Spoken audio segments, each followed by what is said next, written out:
So, Avi, like I posted one line about Mossad possibly being involved with a minor event in a Sydney cafe. It'd be a different story if you actually had evidence of that, any evidence of it, but you don't. It's just a theory in your head and just asking questions, and it's creating and fueling that narrative. News Corp's getting all self-righteous about anti-Semitism, which, fair enough, for them to go around baiting in that cafe example, and even regardless of what these guys had said earlier, they shouldn't, like, for the media to do it, you guys are the last ones to go around inflaming anything.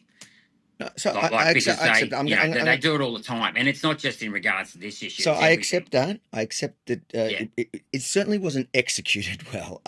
But my question is, do you know what the cafe did post prior to them setting up that stunt? That fully I didn't stunt. when I posted last week, but I've subsequently so the owner posted that they posted offensive stuff last year as well. Well, he was telling his audience on Instagram, Zionist pigs, to stay away from his venue.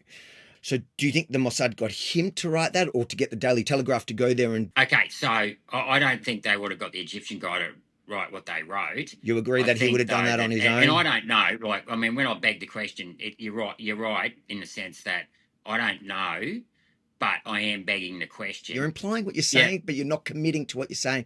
You're giving yourself a way out, because then if anyone challenges you on it, you just say, hold on, I was just asking questions. I don't know why you have a problem with people asking questions. I think asking questions is great, but you need to commit to what you're actually saying. In that one, you're saying, you're questioning whether the Mossad, so the Israeli intelligence, has infiltrated News Corp and is trying to stir up division here in Australia. Well, so the potential connection is the guy that wore the skull cap. Now, I don't know that he is. I'm not saying he is.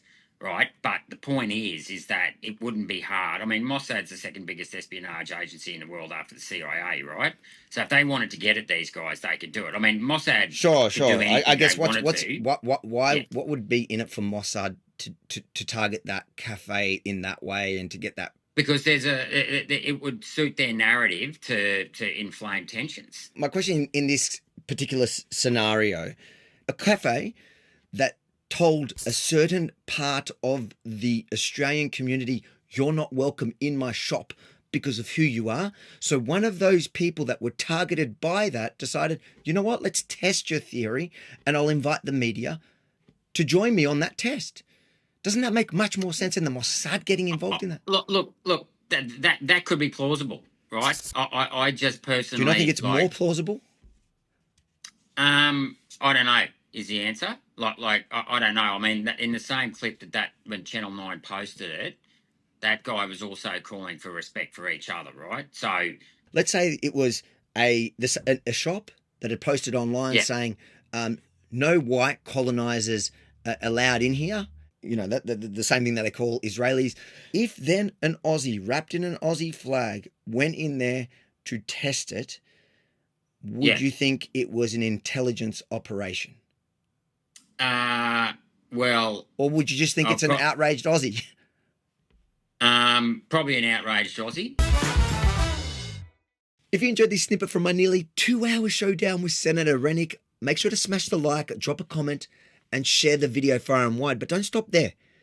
Head to YeminiReport.com to watch the full unfiltered debate. When you land on the YeminiReport.com page, you will need to subscribe as a Rebel News Plus member for instant access to this episode, but you'll get my weekly show and a stack of exclusive perks, all while keeping our lights on so the truth keeps cutting through. Visit YeminiReport.com now for all the details.